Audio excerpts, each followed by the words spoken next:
실전 매매 최고수의 길 이종복 전문가입니다. 전문가님 안녕하세요.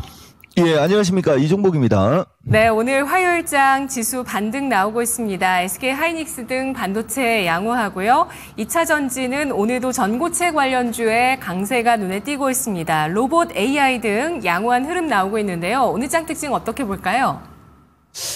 해외 시장 양호, 국내장 양호다라고 얘기했어요.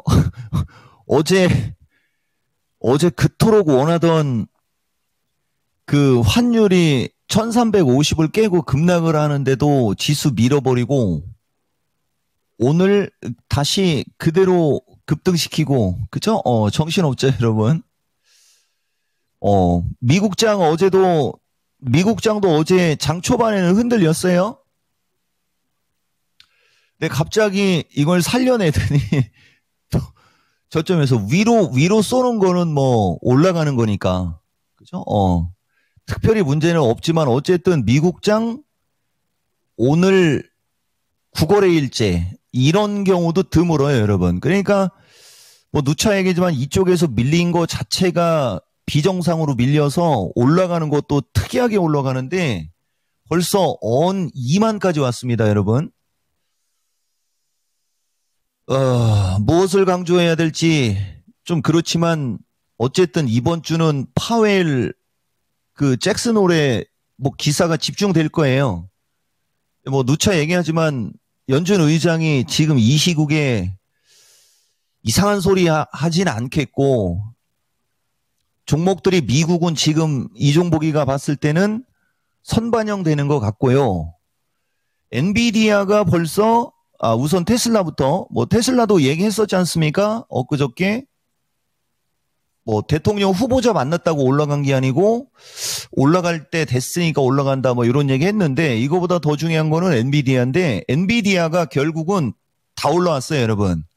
진짜 우리가 아침부터 이런 얘기하면 좀 그런데 오늘 하나이글스 좀 이기라는 염원을 담아 진짜 주식하는 사람들 어이가 없죠. 이렇게 올릴 거면 왜 이렇게 빼지? 이게 변곡점에서 나오는 특징이고 어쨌든 주식은 이렇게 순간적으로 상승 추세가 급락을 할 때 과감하게, 그죠? 이 신의 한 수 내가 한 3주 연속 엔비디아 영상 틀어주면서 방송했는데 어쨌든 엔비디아는 다 올라왔고요. 그러면은 미국 빅테크 관련주들 다른 것도 외지간하면 따라갈 테고, 그죠?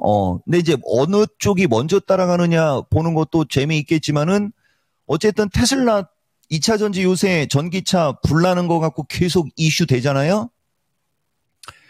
테슬라가 먼저 올라가면은 도움이 되겠죠, 심리적으로. 그래서 어쨌든 미국 그렇고 이번 주 잭슨홀 쪽으로 어쨌든 포커스는 맞춰져 있기 때문에 그 전에는 특별하게 밀어낼 명분이 없어요.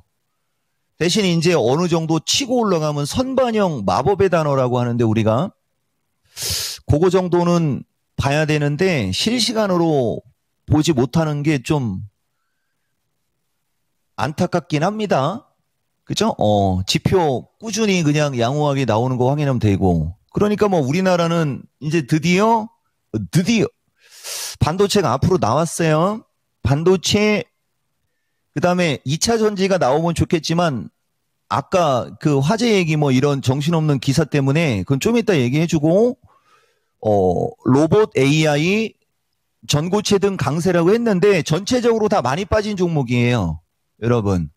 오늘장 움직임이 좋은 거는 전체적으로 봤을 때는 진짜 비참하게 빠진 종목들이 오늘장 반등이 나오는 거고 이게 이제 특별한 일이 없겠지라고 하는 어떤 기대감에 의해서 일단은 움직이는 것 같고요.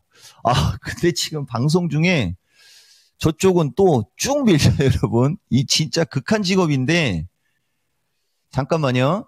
이게 지금 이종복이가 방송하고 있는데 홍콩 쪽, 항생 쪽 지금 분봉이거든요. 근데 우리는 대만 쪽 분봉이 조금 더 중요합니다. 반도체 쪽 영향이 조금 더 강하니까 대만 쪽 영향이 조금 더 중요하고요. 이쪽 항생이 계속 이렇게 밀려버리면은 이따가 후장에도 살짝 흔들릴 수는 있겠어요. 어제 여러분들 이종복이가 맛배기로 369.2에서 흔들리는 거 보는 것도 좀 재미있을 거라고 했는데 거기서 거의 5피 잃어버린 거죠. 어제 장중에도. 이런 식으로 지지와 저항 이종복은 얘기해 주는 게 주특기입니다. 다만 오늘은 이렇게 밀 수 있는 분위기는 아니에요. 오늘은. 다시 이쪽으로 가겠어요? 반도체도 이건 특징주입니다. 일단은 하이닉스 이제 20만 원대 왔고요. 미스터 진단에서 그 할머니 무섭다고 했던 그런 분들 같이 다 참고하세요. 62선 언저리예요. 여기서 빠질 때 무서웠던 사람들, 그다음에 먼저 사서 쫄았던 사람들은 요 61선 기준 정도 올라올 때 한번 챙기는 쪽. 대신 안 무서웠던 사람들은 모르겠어요. 어쨌든 한번 눌렸다가 해야 되는데 하이닉스 지금 V자형으로 잘 오고 대신 이제 다른 쪽이 중요합니다. 지금 오늘장 반도체는 칩이에요, 여러분. 칩 관련주가 장대 양봉 급소 패턴이 나오고 있어요.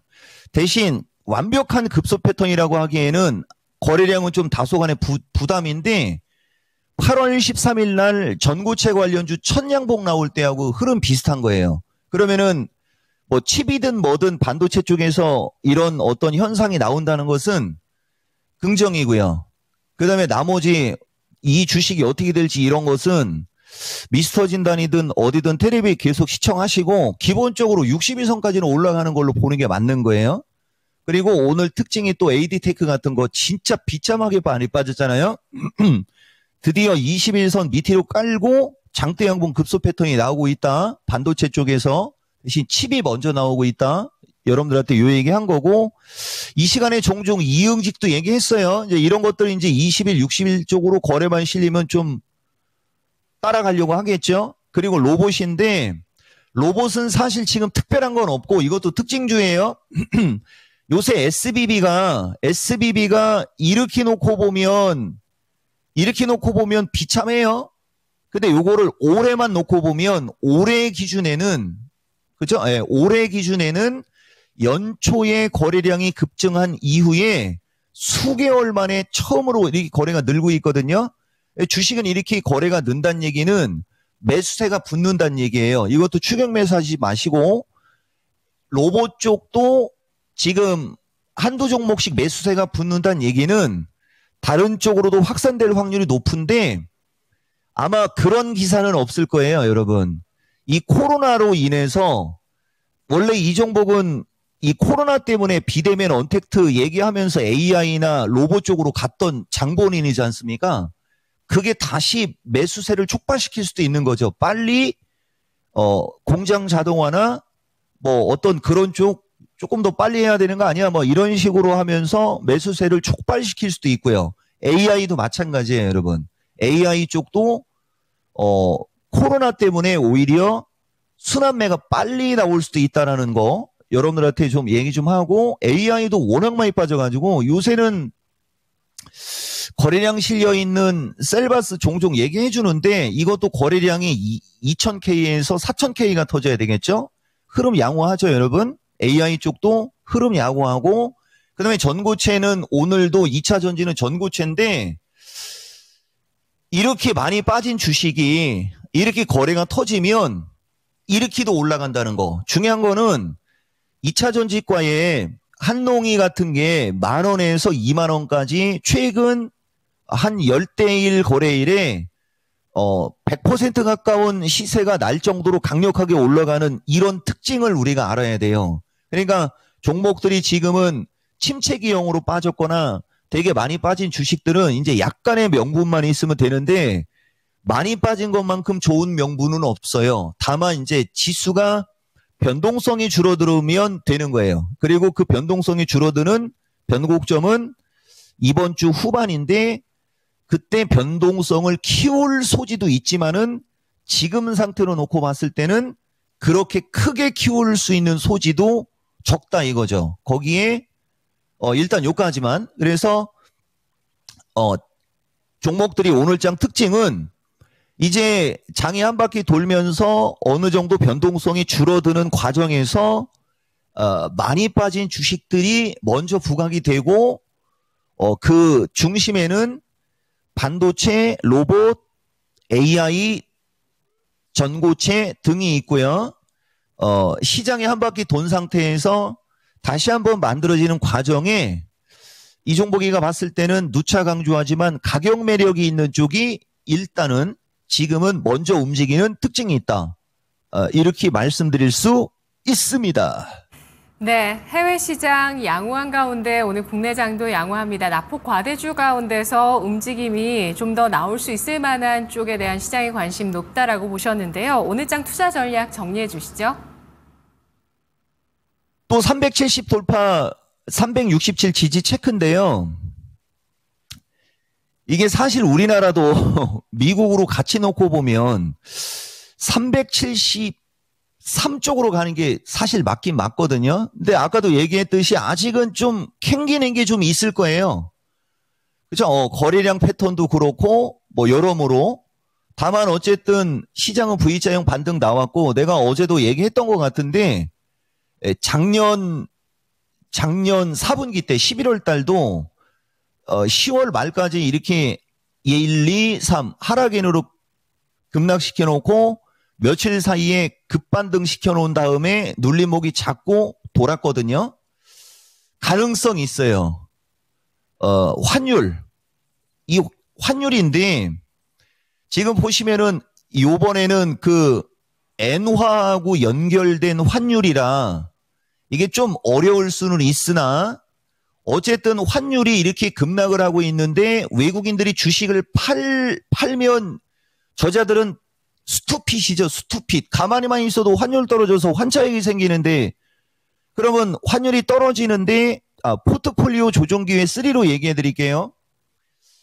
환율이 이렇게 떨어지는데 주식을 팔고 튀고 싶다라는 생각이 든다는 얘기는 장 무너질 수 있다는 얘기잖아요. 그죠? 경기 침체가 진짜 가속화돼 가지고서 다시 원화가 강세로 돌아가고 환차손까지 발생될 수 있는 리스크가 있지 않고서는 우리나라에서 주식 팔고 도망갈 확률은 떨어지는 거죠. 그렇기 때문에 지금 시장에서 나오는 이런 어떤 소폭의 변동성 요인 플러스 대신 환율이 다시 급반등하면 안 됩니다. 지금 얘기는 못 들은 걸로 해야 돼요. 지금과 같은 기조의 환율 구조에서 우리나라 가만히만 있어도 환차익이 생기는데 도망가면 스투핏 이렇게 얘기한 거니까 그죠? 그래서 어느 정도 변동성은 있을 수 있어요, 여러분. 어느 정도 그거는 좀 감안하면서 가되 아까도 얘기했듯이 포트폴리오 조정 기회인데 고점에 있는 거 좀 팔아먹고 그거 따라가서 물리지 마시고 많이 빠진 반도체, 그다음에 로봇 AI 등 그다음에 제약주는 이제 돌고 있으니까서부터 그다음에 전고체가 한번 움직이고 나면 결국은 다시 2차 전지 정통 주식들 쪽으로도 매수세 들어가겠죠? 한 번의 고비가 남아는 있으나 그건 가봐야 되고 외국인의 수급, 옵션의 가격, 그다음에 외환 변수, 파월 의장의 위치 등을 고려할 때는 무서울 거는 없지 않냐. 포트폴리오 조정 기회 말씀 드렸습니다. 알겠습니다. 정말 그 외국인은 1,390원대 샀던 외국인이라면 지금 뭐 주가 가만히 있어도 지금 환차익으로 이득을 크게 보는 상황이 발생을 한 것이죠. 이런 외국인의 어떤 환율과 함께 볼 수 있는 움직임들이라든지 파월 연준 의장 그리고 등등 여러 가지 상황들 봤을 때 현재는 시장 안정화되면서 흘러갈 가능성에 대해 좀 더 높게 보고 계십니다. 포트폴리오 조정 기회 3 전략 알아봤습니다. 분석 고맙습니다. 예, 고맙습니다. 이종복입니다. 네, 실전 매매 최고 수익일 이종복 전문가였습니다.